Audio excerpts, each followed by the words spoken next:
USC restaurant worker. USC students in student housing are confused about the ongoing no guest policy, but changes may be coming soon. The Dodgers are back in the playoffs. We tested students on their baseball knowledge. Annenberg TV News is next. Live from USC, you're watching Annenberg TV News.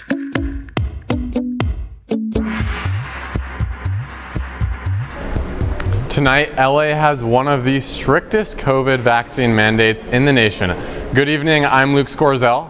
And I'm Anisha Banerjee. The LA City Council approved an ordinance this morning that requires a COVID vaccination to enter indoor public spaces. Restaurants, bars, gyms, and other indoor businesses will be required to ask customers for proof of vaccination starting November 4th. The mandate does not apply to supermarkets and pharmacies. Some local business managers are concerned about the financial and legal burden the mandate may cause. Others say the mandate is necessary. I think it's great. I mean, me personally, I think everybody should get the vaccine, so this will only push people to get it. And it gives businesses, now the right to ask for a card, which they didn't have before. So, yeah, I think it's good. It's pushing us in the right direction to get this thing done with. I think it might be slightly overkill just because the rates have been dropping. I'm not personally too upset about it. I think that if you can get vaccinated, you should get vaccinated. I think it can be maybe inconvenient for some businesses to enforce it, but overall I think it's good, going to keep people safe. So if you're not vaccinated, get vaccinated. I have mine, so I'm going to be using it. LA City Councilman and candidate for Mayor Joe Buscaino voted against the mandate. In a statement to Annenberg Media, Buscaino said, quote, "I did not support this ordinance because it will cause confusion and place an undue burden on our small businesses and place our essential workers on the front lines again by making them the main enforcers of this mandate." The city will begin enforcing the vaccine mandate at the end of November. Businesses could face a fine up to $1,000. The pandemic emphasized the importance of having access to fast and affordable high-speed internet, especially for virtual learning.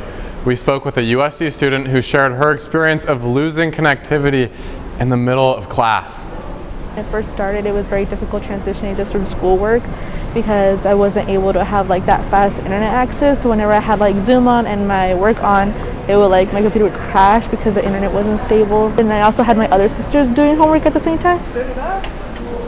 Some students in the U.S. have experienced difficulties accessing fast and reliable internet at home.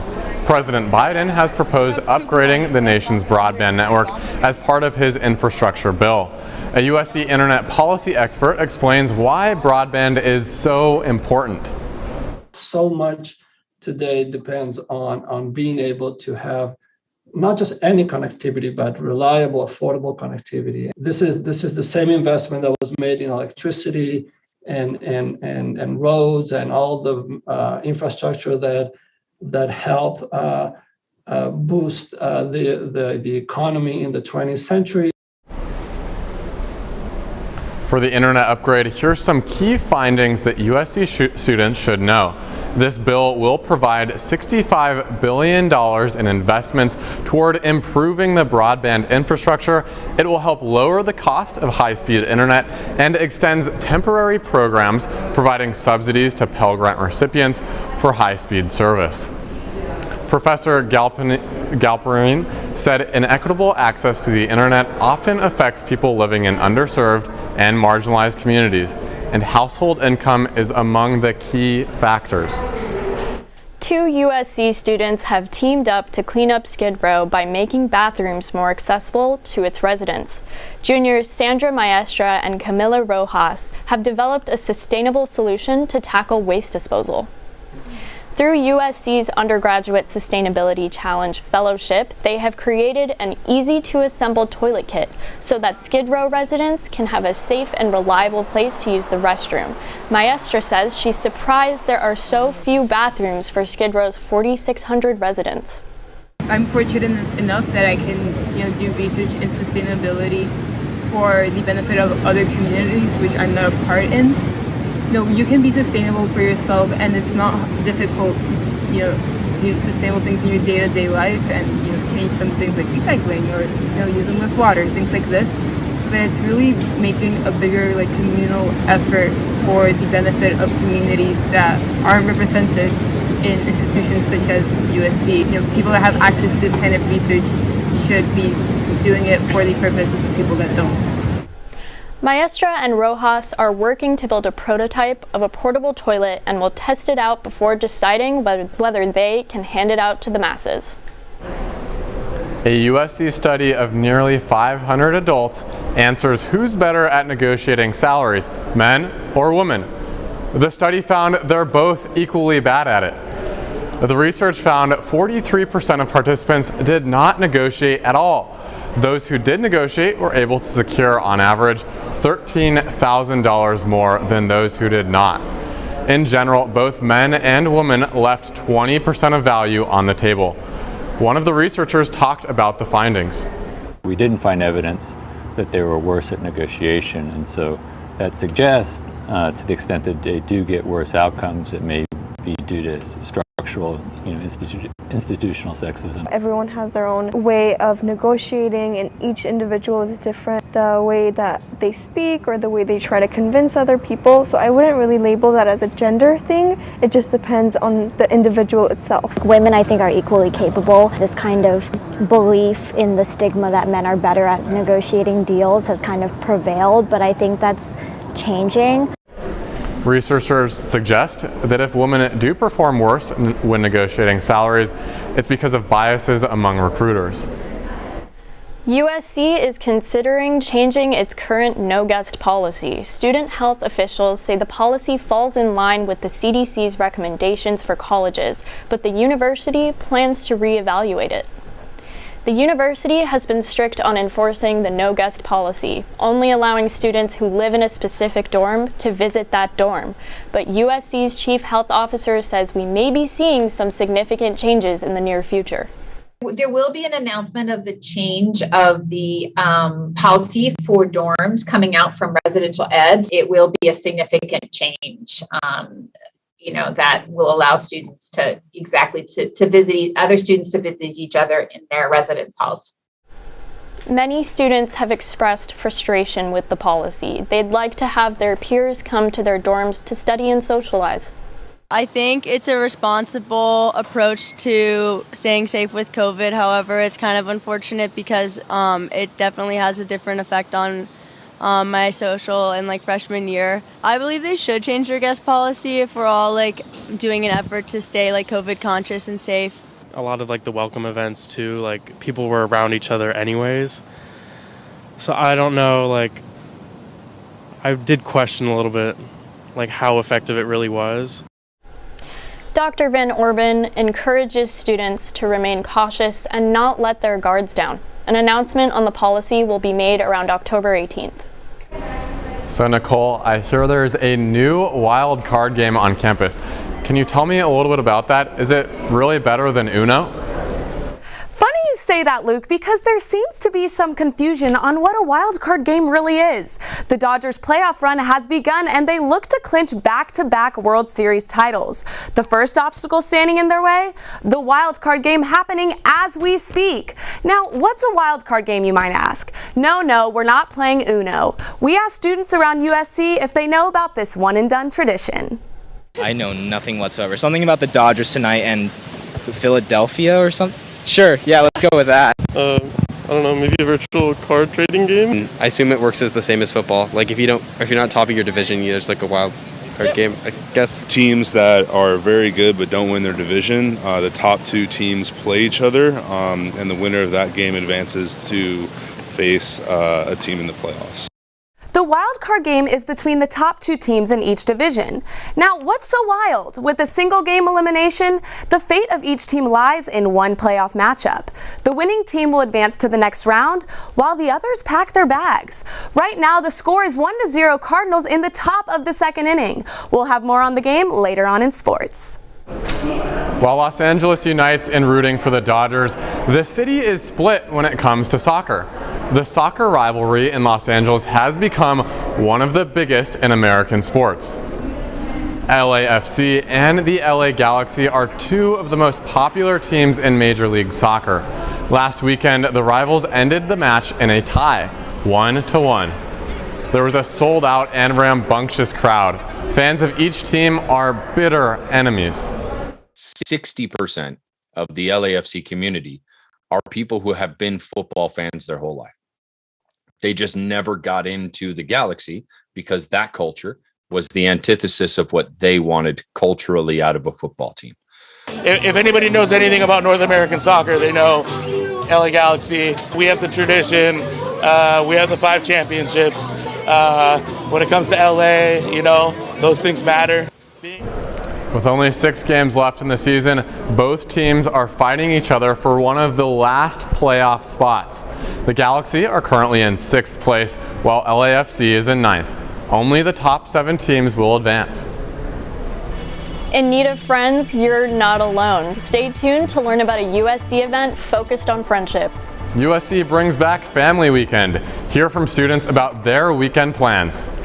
We explored one of the most important landmarks of Mexican culture in honor of Hispanic Heritage Month.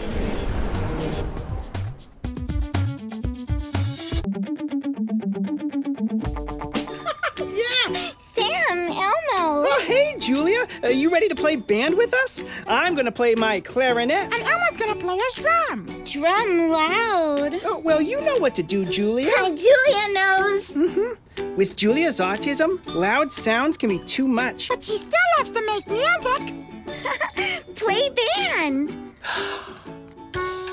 Early screening for autism can make a lifetime of difference. Find out more at screenforautism.org. Recently, the western U.S. has averaged more than 1,900 earthquakes and 3,800 significant wildfires each year. So chances are there will be more of both near here again. And between school, sports, and social lives, chances are you won't be with your kids when it happens. Will they know what to do? Ready.gov/kids has all the educational tools and information to make the conversation easy. When the time comes, chances are they'll feel prepared, not scared. So talk with your family today. Jordan knows he shouldn't eat this entire bowl of nachos, but tonight he's earned that right. Because a few hours ago in the middle of happy hour, he recognized a sign. Not from the gods or a bolt of lightning, but from a double heart, a kissy face, and a 4th ha in ha ha ha. That's when Jordan knew he was buzzed. So when it was time to go, he got a ride home instead of driving. Be a legend like Jordan. Recognize your buzzed warning signs and get a ride home. Buzz driving is drunk driving. October is Hispanic Heritage Month, and if you didn't know, Los Angeles is home to one of the most significant landmarks of Mexican culture, Olvera Street.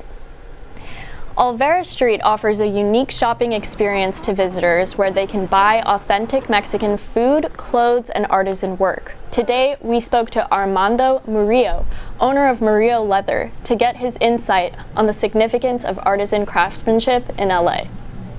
Just representing Olvera Street and having the privilege to manufacture a product here on Olvera Street in downtown Los Angeles. But above that is representing a legacy that my dad left and continuing a business that he left me is something that I cherish with my heart. Olvera Street is historically known as the oldest part and birthplace of downtown Los Angeles. For more information on the landmark, you can visit elpueblo.lacity.org. Trojan Family Weekend starts tomorrow. There will be workshops, a concert, and other fun activities for Trojan parents, siblings, and family members. This 4-day event kicks off with an opening ceremony featuring the Trojan Marching Band and a warm welcome to our Trojan families. There are also student performances, campus tours, and much more. The weekend ends with tailgating and a football game. I'm so excited to meet my family. I'm from the East Coast, so I don't get to see my family, and I really miss them. Now I'm excited to meet them again for the first time in months. It's nice seeing that some of my roommates and things and my friends have family come visit on the weekends, or they have somewhere to go to for breaks. So that's just something I kind of miss. We're going to get busy, but as well, we're going to have happy people. We always have happy people. We always welcome them. We always try to give good vibes to the people so they could come good in the entrance and then start enjoying. On game day, you must provide proof of vaccination or a negative COVID test less than 72 hours before the game.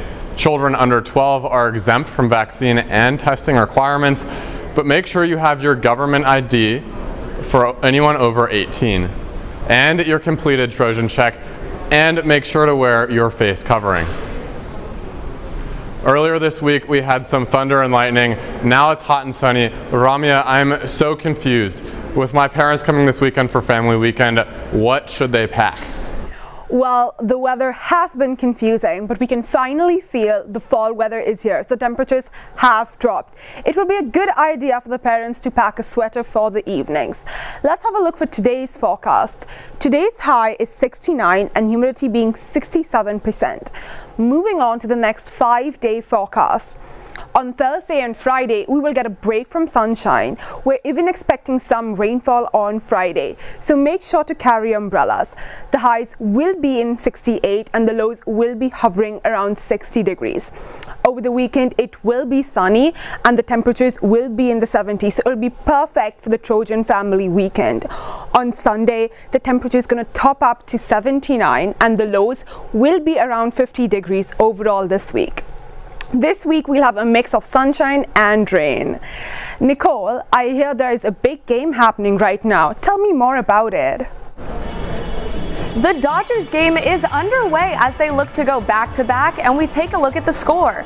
2 USC teams refuse to lose right now, riding impressive win streaks with history on the line.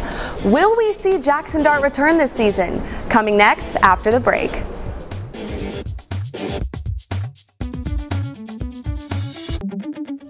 Leaving hot coals improperly extinguished can cause a wildfire. Hey guys, it's Smokey! It looks as if Smokey is going to use the drown, stir, drown and feel technique. After the first drown, a good start. Next, another drink. And finally, a close feel. Is it cool? Okay. Yeah. Hey Smokey, catch! Oh, my bad, Smokey. Only you can prevent wildfires.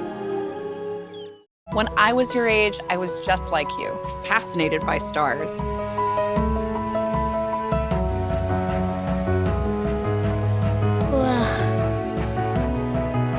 But now I get to search for life in the universe. And who knows, maybe life is looking for us too. So we're like aliens to them? Yeah. Does anyone want to be a scientist now? I do. Awesome. We need more girls in STEM. Maybe we can find aliens. I'll never forget the day our landlord called and said, "Read your lease. No pets allowed." My owner tells him my dog ate the lease, but that didn't work. And now I'm stuck in a shelter. But this pit bull is ready for a new crib. I'm loving, loyal, and play well with others. So don't be intimidated by all my muscles, because the biggest one I have is my heart. That's right, I said it.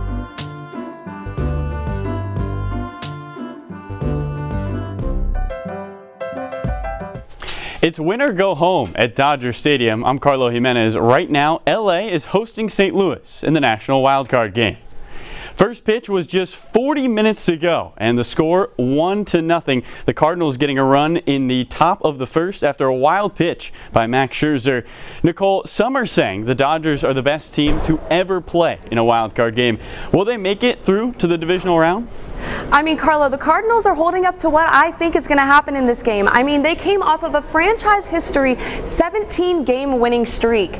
It's going to be a pitcher duel tonight, Wainwright and Scherzer. Scherzer has struggled with his past games.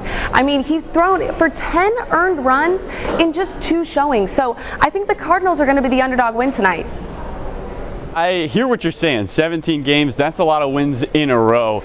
But that doesn't matter for tonight. Dodgers have won 15 games in a row at home. I don't see that streak ending tonight. You also got to look at the fact that the Dodgers have been one of the most talented teams since day one. 106 wins, just one behind the Giants. I can't imagine this team not getting the win at home. See, Carla, the coolest thing about a wild card game is it's down to 1 game. Sure, it's great that the Dodgers have won 106 games. That's successful. That's awesome. But the fate comes down to this 1 game at Dodger Stadium. So the Cardinals, they've had that winning streak. They're going to take the victory tonight. Well, it'll sure be interesting. And I know I'll be checking the score right after our show is done. Now, 2 Trojan teams are on fire this season, one on the soccer field and one in the pool. Men's water polo is searching for a perfect 12-0 start. Women's soccer is looking to clinch its 9th straight win. Senior Penelope Hawking is hoping to make history tomorrow against Colorado. Hawking has a chance to score her 49th career goal. This would make her USC's all-time leading scorer. But soccer is not the only sport dominating this season. Carlo, let's talk about this water polo team. Yeah, Nicole, the Trojans are on a revenge tour, looking to get back to the national championship after losing in the finals last year. So far, they're a perfect 11-0 and the #1 team in the nation. USC is led by a talented group of seniors. Jacob Marchep is averaging nearly a hat trick in every game. In cage, Nick Porter has been terrific with 90 saves. Porter is on pace for his highest save total in a single season. Next up, the Cal Bears at home on Saturday. But Nicole, I know there's another team playing on Saturday. Oh, you're right. The Trojans are back in the Coliseum this weekend to take on Utah for another Pac-12 matchup. Now, this matchup, it's going to be a do-or-die game on the line. The focus is claiming back the home field territory. 2 blowouts at home do not sit well. We do have a certain focus on it this week. You know, I don't think anybody should come into your own home and wreak havoc. You should do that yourself. So, yeah, it's definitely a point made this week. But the big question going forward, who will start at quarterback once Jackson Dart is healthy? The freshman quarterback is already throwing just a few weeks after meniscus surgery. But for now, it's Kedon Slovis against the Utes. And Saturday will be his shot to break the curse at home. So Carlo, can the Trojans do it? Well, it certainly will be interesting. The question for USC is, can you establish the run game? Keontae Ingram, 124 yards on the ground last week, the first 100-yard game by a single rusher. Since December of last year, USC needs to establish the run against a strong Utah linebacker group if they want to open up the passing game and find success. I completely agree. Establishing the run is key to open up that passing game because, as we saw last weekend, Kedon Slovis threw for 276 yards against Colorado. So if you get the ball in his hands, he's going to launch it. But another key point, the Trojans have to stop the Utah run. They ran for 212 yards against Washington State, so that's going to be the key to this game. Yeah, stopping the run will be key. Also stopping the penalties. USC had 12 penalties against Colorado. That's way too many against a very good Utah team coming into town on Saturday. At practice, it wasn't just the players doing sprints, it was everyone on the field. 12 sprints for 12 penalties. I mean, we even saw Associate Athletic Director Brandon Sosno running sprints. That's Dante's boss. So it's not just the team that doesn't want the penalties this weekend. So Luke, what do we have next? Just ahead, a USC organization is helping students connect with one another after the pandemic. One effort includes a tree of friendship.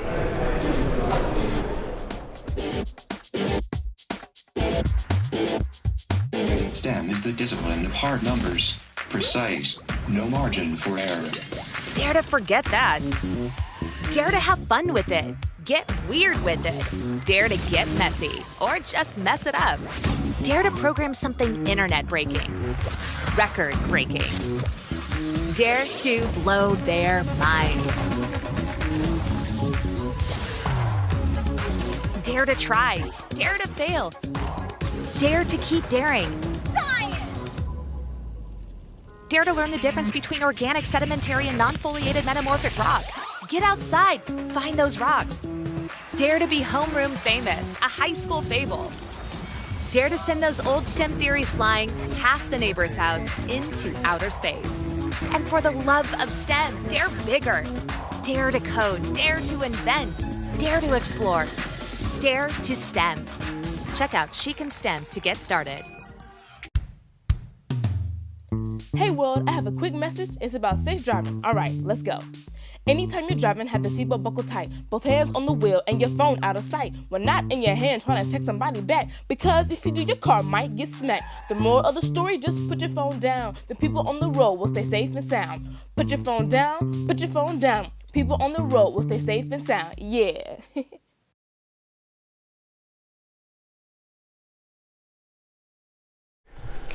It's California Clean Air Day, but one study shows Los Angeles is among the cities with the worst air quality in the nation, despite having strict emission regulations. In honor of Clean Air Day, LA Metro is offering free rides on trains and buses. People can also use the bike share program for free today with the promo code 100621. A new environmental study shows burning fossil fuels from vehicles is the single biggest source of air pollution, followed by industrial activities and electricity generation. Air pollution not only worsens global warming and leads to more wildfires, but it can also cause cancer and premature deaths. California Clean Air Day aims to encourage residents to take action to improve air quality and our environment.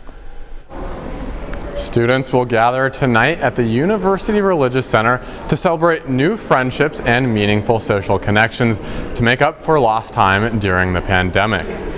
Belonging at USC is an organization that helps students connect with one another. Organizers invite students to write their social goals on cards and hang them on a friendship tree. At tonight's campfire event, the group will do a ceremonial reading and burning of their goals. Really what we're trying to do is to create ongoing conversation space and awareness of how important investing in our friends and communities are. There's so many, academic pressures and responsibilities that everyone is carrying around. And we're trying to hold up the value of putting our energy and attention into the number one factor for our well-being, which is the quality of our relationships. Tonight's ceremony begins at 7 p.m. and is available to all students, faculty, and staff. Anisha, you've been a fantastic friend to me and so many other people. What are some of your social goals going into the end of this senior year that we're both in? Luke, I think this year I really want to make sure I'm making meaningful connections and also making up for all that lost time. How about you? Yeah, I really think I want to work on deepening some of the relationships that I have as we graduate at the end of this year. But anyways, thank you all so much for watching Annenberg TV News. From everyone at Annenberg Media, I'm Luke Scorziell. And I'm Anisha Banerjee. For more coverage, watch and subscribe to our YouTube channel at youtube.com/Annenberg Media. Good night.